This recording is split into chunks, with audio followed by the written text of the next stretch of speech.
Hello everybody on YouTube, welcome back to the next installment. So, let's try and focus this thing, there we go. Okay, so changes, what have we really got since the last video? I don't even know where to begin. Not much, really, from the outside. Since you last saw it, it's gained new Recaro style seats to match because the other ones were crappy, and we have a Nismo N1 rear spoiler. I've also tinted the lights at the rear here. It actually looks a lot darker than it is, but sort of hard to give you a picture because I'm actually in progress with this car right now. So what am I doing? Let's have a look. There's your first telltale. Right, okay. So I do actually have a set of Sabelt 6-point harnesses that I'm putting in, and of course you cannot see it. Let me show you. But I actually have anchor points welded in and going in that side, ready to get bolted and welded. They're not just welded; they are bolted and welded. We have a whole pile of mess here, look. And the reason we have that is because I am actually building the audio for this thing now. So, as you can see, if I move the seat back. So, as you can actually see, like, you've got enough room in there for 2 dead bodies. It's huge, this ginormous area inside there.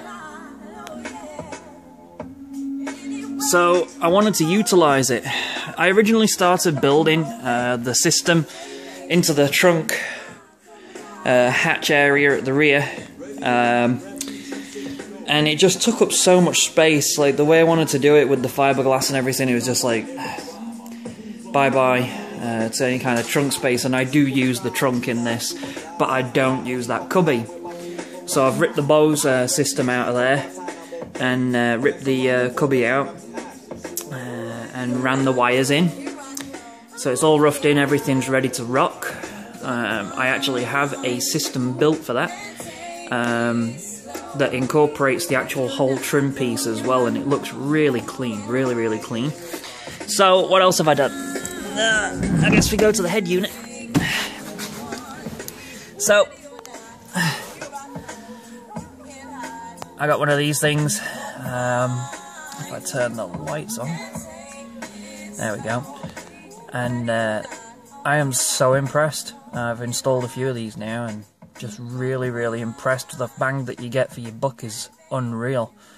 I don't think I could do a whole video just on this thing, but if we go home here, there's a couple of different versions. There's an Android version, or there's the Windows version like this.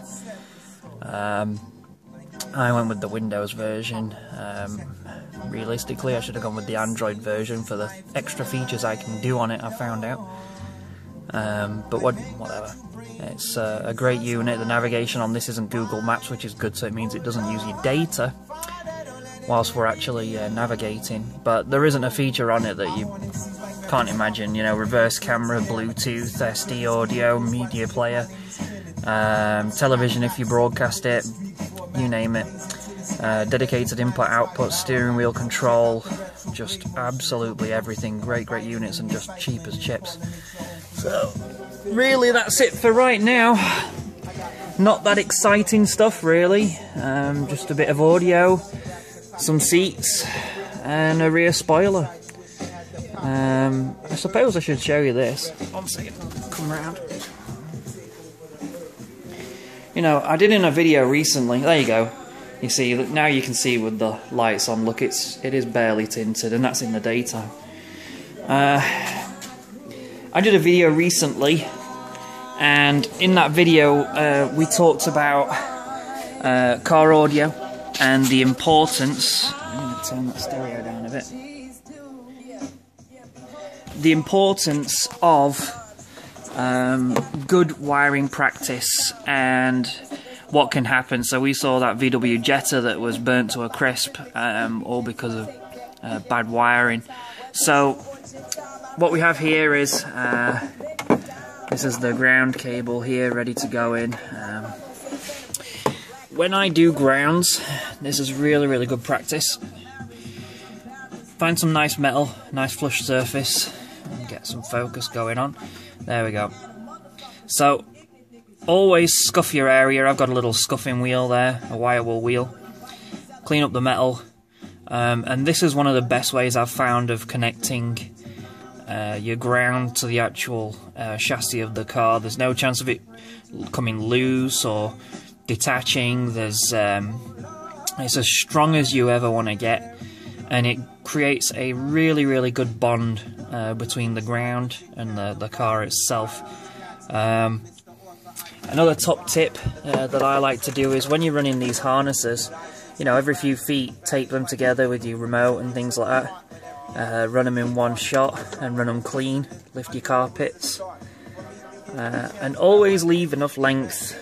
If you can, leave enough length for options, right? Because you never know what's going to happen. You might upgrade your amp, you might upgrade your subwoofer or something like that. You might run a different setup and want to move things around and change things around, right? So if you leave enough wire on there, it gives you plenty of options. Now the amp is actually going to be mounted back there, inside here. I do have some fiberglass boxes that I made that's going to go in here, and I'm going to hide the amp so it's as clean as I can possibly make it, but I am leaving a ton of wire because my goal is to actually create a false floor system in the trunk. I'm going to retrim the carpet, I'm going to put all new carpet in there, cut a window into the centre and drop the amp into a false floor that's still the same level. I'm going to use a spare wheel well to drop it into. There is no spare wheel in there right now, so it makes no difference. I'm not losing anything, and it'll keep it clean. But anyway, so that's kind of the status right now. It's a bit of a mess, but we have tunes that's non-Bose, and it's all going shiny and audio barn. Okay, so this is going to be the second part, I guess. Part 2, purely because what I've done is I've not connected the amp or anything, but what I've done is I've dropped the panel into place. I was doing some trial fitment, making sure it all fits and it's solid, and it is. So there you go, you can see the belts there, and if we come down here, you can see tucked in there, look, that's the trim panel, and that's the actual sub. So I used the existing doors and trim, reinforced them with 3/4 inch MDF behind. I had to do some cutting and fabrication to the frame behind it that was there originally for the trim, which you can see in the previous section. But that's it, that's what it looks like. Just a really nice clean install, and I can still put the seat, if I can show you, I can still put the seat back, and we have all kinds of room. There you go, look. So we got poundage, and you get a back massage whilst you're at it. That's awesome. Anyway guys, like I say previously, before I decided to cut it off, please feel free to comment. I'll try and reply to everybody. Please also like, add me, subscribe. We're coming into winter soon, and I'm hoping that we're going to be doing some bigger and more interesting stuff to the car than messing around with car audio and basically a rear wing. So, and seats. I'll talk about the seats real quick. Just because it was such a pain in the ass, I had to make brackets for it, and I'm really not happy with the brackets. There's nothing structurally wrong with the brackets. They're actually stronger than what was on there before. But they're quite elevated. These seats are quite bolstered and quite high, and as a result you're sat very high in the car, so I'm going to have to get some low profile brackets for them. But needless to say folks, to get them symmetrical and straight was probably far more hassle than it was actually worth. And looking back, I should have probably just retrimmed the original ones like I was going to, but these came up at such a good buy, I couldn't resist, especially with them matching the interior, the interior to the exterior somewhat. I was quite happy. But there you go, that's them in, and the harnesses and everything else. Stay tuned, guys. Take care. Bye now.